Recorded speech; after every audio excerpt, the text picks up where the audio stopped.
오늘은 어떤 시공을 보여줄지 궁금하다. 입구부터 분리되어 있는 선반들을 보니 아무래도 청소 시공인가 보다. 그렇다면 오늘의 주인공은 어디에 있을까? 안녕하세요. 안녕하세요. 지금 저희 인터뷰 좀 아, 지금 조금 바빠가지고 잠깐만 기다려주세요. 굉장히 분주해 보이는 모습에 일부 후퇴를 해본다. 그나저나 이건 무엇을 헹구고 있는 모습일까? 뭐 하고 계십니까? 아, 지금 에어컨 필터를 탈거해서 요거 세척 해드리고 있어요. 요거는 저희 서비스 범위. 에어컨 필터 청소는 서비스 범위라고 한다. 별거 아닌 것 같아 보이지만 필터 청소는 중요한 청소 중 하나라고 한다. 안녕하세요, 팀장님. 아, 네. 네, 안녕하세요. 지금 아까부터 계속 지켜봤는데 네. 굉장히 바빠 보이시는데 아, 바쁘죠. 입주 청소는 쉬는 시간이 없어요. 이런 시간을 전부 다 세팅을 한 거잖아요. 굉장히 오래 걸릴 텐데 이거 아침 일찍부터 나오신 건가요? 네, 아침 일찍 투입해서 작업 장비들 세팅하고 탈거할 수 있는 서랍장들 다 빼고 벌레바지 빼고 모든 준비가 다 끝나면 그때부터 이제 각자 파트별로 나눠서 일을 시작을 합니다. 준비해야 할 장비들과 할 일이 유독 많다 보니 분주하게 움직이던 것이 불현듯 이해가 간다. 그러면 팀장님 네. 부탁드립니다. 저는 트위치 클린 청소팀장 장호영이고요. 오늘은 지금 양주 쪽에 현장 나와 있습니다. 양주에는 자주 시공하러 오시나요? 먼 곳에서까지도 이렇게 찾아주시는 분이 있어요. 뭐 내륙 지방에서도 연락 오시는 고객님들도 있고, 보통은 근데 서울 경기권의 고객님들이 가장 많지만 그래도 이제 저희 회사가 좀 입소문을 타면서 여기저기서 좀 문의를 많이 찾아주십니다. 여기저기서 문의를 많이 해준다는 것이 서울 경기권 외에도 여러 지역으로 이동해 시공을 하고 있는 것 같다. 지금 이렇게 창을 네. 작업을 하고 계시는데 아, 네. 창문 이제 이물질 같은 거 제거하고, 아무래도 여기는 이제 불과 1, 2주 전까지만 해도 하자 보수하고 아파트 마감 처리하는 과정에 있어서 뭐 분진가루나 석회가루 이런 것들이 달라붙어 있어서 그런 거를 창문 전용 세제로 제거를 해드리고 있어요. 이렇게 스퀴지로 마무리를 해야, 걸레로 마무리하는 것보다 스퀴지로 마무리하는 게 훨씬 더 물자국이나 걸레 자국이 남지 않게 깨끗하게 마무리가 됩니다. 잠깐 이렇게 했는데도 되게 꾸준히 많이 보이죠. 맞아요. 공사했던 현장이라. 그래서 입주 청소를 많이 의뢰를 하시죠. 더러운 곳에서 새 집에서의 생활을 시작하실 수는 없으니까. 이렇게 분진을 한번 제거한 다음에 이물질 같은 게 있으면 이렇게 하나씩 봐요. 페인트 자국이나 뭐 불필요한 뭐 이물질 같은 게 이제 굳어서 달라붙어 있는 것들을 유리창 전용 스크래퍼로 긁어서 제거를 해드려요. 근데 이제 칼이다 보니까 작업간에 여기 옆에 실리콘 마감이나 고무 마감 된 곳에 좀 잘라내거나 하자를 만들면 안 되죠. 아무래도 사고는 불시에 나기 때문에 하자가 발생하지 않게 더욱 신중하게 신경 쓰는 것 같다. 저희 아까 창문 청소 마쳤고 이제는 창틀을 할 거예요. 창틀을 할 때는 바람을 막아주는 풍지판이랑 그리고 물이 빠져나가게끔 도와주는 수채구멍, 이쪽 안쪽까지도 청소가 진행이 됩니다.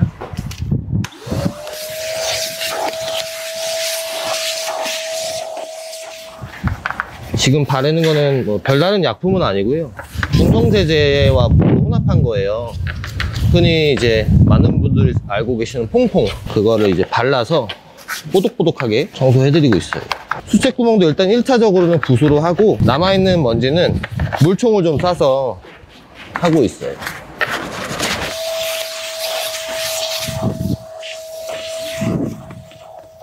팀장님 아까 네. 청소기를 이제 창틀에 사용을 했는데 네네. 그 청소기를 사용하는 이유가 있다면 청소기가 이제 그냥 일반 가정용에서 쓰는 건식만 가능한, 그러니까 먼지와 뭐 쓰레기 같은 것만 빨아들이는 게 아니라 건습식이 둘 다 가능해요. 그래서 창틀을 걸레로 수차례 닦는 것보다 이제 세제물을 묻혀서 솔질을 하고 같이 빨아들이게 될 경우에 조금 더 깨끗한 퀄리티를 만나보실 수가 있죠. 창틀 말고 네. 다른 것도 사용하나요? 창틀 말고 집안 전체 뭐 걸레바지나 각 코너, 모서리, 사람 손이 닿지 않은 곳에, 그리고 또 저 청소기가 흡입력이 일반 청소기보다 훨씬 더 세요. 진짜 뭐 난다긴다는 뭐 다이슨 이런 청소기보다도 흡입력이 좋아요. 진짜 순수하게 오염만을 강하게 빨아들이기 위해 그렇게 출시되는 제품이고, 그 이게 청소광으로 알려진 그 브라이언, 연예인 브라이언이 광고를 찍고 있는 그 회사의 제품인 걸로 알고 있습니다. 대창 청소를 하는데 보통 얼마큼 걸려요? 1시간 내로 끝납니다. 근데 이제 아무래도 창문도 크고 또 고객님들이 신경 쓰시는 창틀의 범위가 넓어서 거기에 따른 이제 시간 소요가 많이 걸리죠. 그리고 무엇보다 고객님들이 입주 청소가 끝난 다음에 들어와서 가장 먼저 보는 게 거실과 거실에 이렇게 크게 펼쳐진 대창문이에요. 첫인상이다 보니까 그 부분을 좀 더 깨끗하게 하는데 아무래도 시간이 좀 더 소요되지 않나 싶습니다. 외창 청소를 하는 모습을 봤는데 네. 혹시 외창도 보통 다 해주는 거예요? 아니요. 청소가 조금 단계가 있는데 하루에 한 집만 하는 프리미엄 청소할 때만 외창을 품목에 넣어서 고객님들께 서비스를 해드리고 있습니다.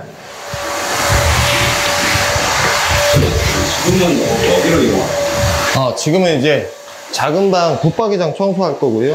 아무래도 아파트에서 설치해주는 장들은 분진가루 같은 게 많아요. 그냥 공사 자재다 보니까 그 부분을 청소를 하는 거고요. 작업을 할 때 네. 청소를 전부 다 혼자서 할 수는 없잖아요. 네. 아까 보니까 팀원들도 있는 것 같은데 팀원들은 이제 평수에 따라 조금 1명에서 2명 정도 차이가 나요. 보통은 평수 10의 자리, 30평, 20평, 뭐 40평. 10의 자리보다 1명 더 많거나 아니면 그 10의 자리 평수만큼 인원이 보통 투입합니다. 그래서 기본 인원은 3명, 그 이상의 평수대로 인원이 조금 늘어났죠. 청소는 혼자서 하기엔 벅차지 않을까. 평수에 따라 1명, 2명씩 늘어난다고 하는데 역시나 공간이 넓어질수록 손도 그만큼 더 필요할 것 같다. 이제 입주 청소를 다들 많이 하고 계시는데 네. 입주 청소를 혹시 왜 해야 하나요? 일상 청소는 솔직히 주부분들이나 뭐 학생이나 노인, 남녀노소 할 것 없이 누구나 다 할 수 있어요. 근데 입주 청소는 아파트가 준공된 후에 첫 청소이다 보니까 일반적으로 오염도가 많아요. 입주 청소는 신축 아파트를 보통 입주 청소를 하고요. 구축 아파트를 이사 청소라고 하는데, 입주 청소는 신축 아파트를 짓는 건설 과정, 그리고 건설이 되고 준공이 된 후에 발견된 하자나 뭐 기타 조금 자질구레한 뭐 크고 작은 공사들이 다 끝나고 나서 그거에 대한 뭐 분진가루나 폐자재들 나온 것들 처리해드리거나 그런 것들을 제거해드리고 분진을 닦아드리고 고객님께서 바로 이삿짐이 들어오고 그냥 가벼운 일상 청소만 하신 다음에 생활하실 수 있게끔 도와드리는 서비스입니다. 그래서 웬만하면 하시는 걸 추천드리죠. 입주 청소와 이사 청소의 가장 큰 차이가 무엇인가요?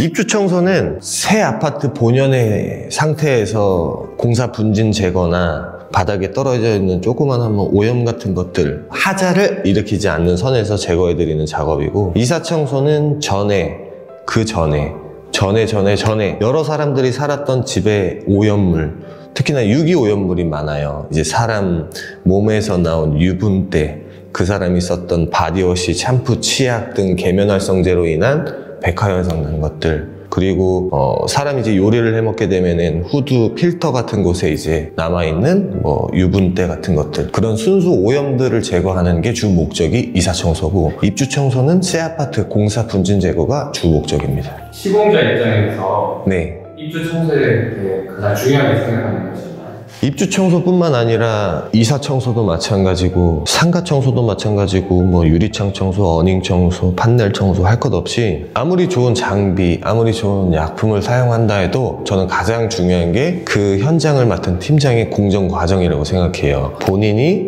이렇게 해봤는데 아무런 사건 사고 없이 하자를 일으키지 않고 고객님들께 피해를 끼치지 않고 잘 마무리할 수 있는, 그게 더 중요하다고 생각을 합니다. 각 팀장이 본인이 정해놓은 공정 과정을 잘 숙지하고 팀원들에게 이행시키게끔 이끌어내는 게 가장 중요하다고 생각합니다. 지금 이제 작업할 거는 천장 몰딩, 뭐 우물 천장이 껴있는, 달라붙어 있는 도배풀들을 제거하는 작업을 진행을 할 겁니다. 보시면은 뭐 깨끗해 보이지만 손으로 쓸어보면은 도배풀들이 다 이렇게 있어요. 눈처럼 내리는 거. 이런 것들을 최소 1회가 아니라 2, 3회 정도는 닦아내야 돼요. 밥솥에 밥 다 먹고 난 다음에 물에 담가 놓으면은 잘 안 보이다가 물기가 마르면은 또 올라오는 것처럼 도배풀들은 입주 후에도 주기적으로 관리하시는 게 좋습니다. 이렇게 해서 하면은 겉보기엔 멀쩡해 보여도 천장 위엔 도배풀이 소복히 내려앉아 있다. 한 번으로는 부족하고 두세 번은 닦아야 겨우 사라진다. 전문가는 네. 어떤 유형의 고객에 좀 추천을 하시나요? 와, 근데 이런 질문이 정말 생각지도 못한 그런. 뭐 굳이 한다면 본인 집이라서 본인이 하면은 더 깨끗하겠지만 이렇게 먼지 날리는 곳에 본인 건강 해치면서 하고 싶어 하지 않고 나는 굳이 입주할 때 다른 거 신경 쓸 것도 많은데 청소까지 하면 몸도 힘들 것 같고 정신도 너무 없을 것 같다. 그리고 내가 청소라는 거를 잘 할 줄 모르니 그래도 전문가한테 맡기자 하는 분들이거나 아니면 기운이 좀 쇠약하셔서 나이가 든 고령자분들 아니면은 이제 갓 아이가 태어날 예정인 신혼부부분들 그런 분들이 많이들 찾아주시고 또 그런 분들에게 저는 개인적으로 추천을 드리고 싶습니다. 청소는 마음만 있다고 되는 게 아니다. 건강이 걱정되거나 시간이 없거나 그냥 자신이 없을 수도 있다. 그래서 전문가를 찾는다. 사실 누구든 한 번쯤은 이걸 내가 해야 하나 싶을 때가 있다. 벽지는 밀대걸레에다가 세차 타월을 평평하게 펴서 최대한 마찰 범위가 넓게끔 한 다음에 닦아내요. 벽지를 뭘로 닦는지 되게 모르시는 분들이 많아요. 고객님들 중에. 벽지는 세차 타월, 수건, 면 이런 걸로 닦는 게 가장 좋습니다. 그리고 천장 몰딩과 아래 걸레바지에 닿을랑 말랑 멈춰야 돼요. 조금만 힘 조절 잘못하면은 금방 깨집니다. 청소할 때 순서가 달리 있나요? 전체적인 틀로 봤을 때는 위에서 아래로, 안에서 밖으로. 그래서 신발장을 가장 늦게 하는 이유도 그거고요. 그리고 청소할 때 천정 몰딩을 먼저 하는 게 좀 좋아요. 청소에도 공식이 있다. 위에서 아래로, 안에서 밖으로. 신발장이 맨 마지막인 이유도 천장부터 시작하는 이유도 그 때문이다. 이제 신발장 청소를 할 건데 신발장도 마찬가지예요. 청소할 때 선반 하나하나 다 탈거하지 않으면은 작업할 때도 번거로울 뿐만 아니라 완료 후의 퀄리티를 기대할 수가 없어요. 고객님들께서 저희뿐만 아니라 다른 업체에서도 청소를 받으셨을 때는 신발장까지도 꼼꼼하게 잘 했는지 체크하시면 좋습니다. 그냥 이렇게 선반을 살짝 들어서 손에 닿는 구간만 이렇게 하는 것과 빼서 이렇게 정리정돈 하고 뭐 파손이나 찍힘 같은 거 없이 잘 보관했다가 닦고 나서 다시 껴놓고 완료시키는 그런 공정을 하는지가 중요합니다. 신발장은 생각보다 손이 많이 간다. 선반을 빼고 닦느냐 그냥 닿는 데만 하느냐 결과는 꽤 다르다. 작은 공간일수록 꼼꼼함이 더 눈에 띈다.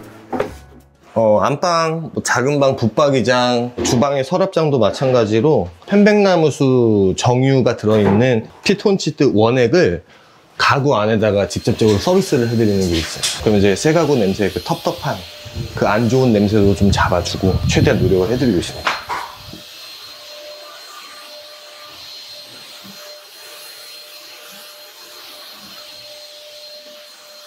바람이랑 액체가 같이 나와서 뭐 경첩이라던가 뭐 서랍장, 레일이라던가 이런 곳에서 또 이제 먼지들을 좀 밖으로 빼내는 그런 역할을 좀 해요. 왜냐면 압이 있다 보니까. 근데 가끔 뭐 장을 뭐 고압 스팀기 같은 걸로 청소해주는 업체도 있기는 한데 그거는 조금 고려해 보셔야 될 게 이런 가구들은 필름지 시공이 되어 있어서 고온에 좀 취약해요. 그래서 필름지 시공되어 있는 게 좀 일어난다던가 들뜸, 뭐 물 먹은 것처럼 이렇게 볼록볼록 튀어나올 수가 있기 때문에 웬만하면 필름지에다가 열을 가하는 행위는 웬만하면 좀 지양을 하셔야 됩니다. 새 집인데도 네. 입주 청소를 해야 하나요? 입주 청소는 말 그대로 불과 얼마 전까지만 해도 공사 현장이었던 이곳에서 청소를 하는 건데 일반 가정집 생활 청소하는 거랑은 조금 달라요. 왜냐면은 공사하고 난 뒤에 뭐 폐자재들이랑 만지면 안 되는 범위들, 뭐 하수구 같은 경우에는 이제 건설되고 나서 오랫동안 침전물들이 쌓여서 냄새나 악취 이런 것도 많이 나고 굳이 그걸 손으로 만지고 싶지도 않은 뭐 그런 것들이 있고, 가장 크게 작용하는 거는 공사 분진과 먼지 제거가 주로 이루어져 있고요. 그런 것들을 깨끗하게 청소하지 않은 상태에서 고객님들이 이제 실제로 셀프로 뭐 대충 청소하고 진행을 할 경우에는 그런 것들을 다 본인도 모르게 흡입을 하면서 생활을 하시게 되는 거죠. 고객들이 이제 오해하고 있는 입주 청소 관련 정보들이 있을까요? 보통 계약을 하면 내가 계약한 업체가 아닌 전혀 나와 상관이 없는 다른 업체, 원청이 아닌 하청 또는 외주에서 우리 집에 방문하지 않을까 하는 게 가장 1순위로 걱정이 좀 많은 부분이기는 해요. 실제로도 이런 것들은 사실로서 좀 많이 증명이 됐고요. 청소 업체를 선택할 때 가장 중요한 기준은 무엇인가요? 내가 이 업체를 선정을 했는데 이 업체의 홍보 영상이나 이 업체가 여태까지 이루어왔던 업적 같은 거나 결과물이나 이런 거를 통합해서 마음에 들어서 계약을 했는데, 정말로 이 원청에서 정 직원들이 오는 건지 직영팀에서 오는 건지 아니면 하청을 맡기는지 아니면 외주를 맡긴다던가 이런 일이 생기지 않을 것 같은 업체에 맡기셔야 되고, 그리고 무엇보다 가장 중요한 거는 추후 사후 관리 서비스가 제대로 되어 있는 업체인지가 가장 중요합니다. 내가 이 부분이 마음에 안 들어서 청소를 요청했는데 얼굴 찌푸리지 않고 그냥 웃으면서 해줄 수 있는 업체, 또는 청소를 하기 전에는 분명 없었던 하자인데 청소가 끝난 다음에 하자가 발견되면 그거를 솔직하게 고객님들한테 말씀드리고 그거에 대한 배상을 할 수 있는 규모 있는 업체가 중요하다고 생각합니다.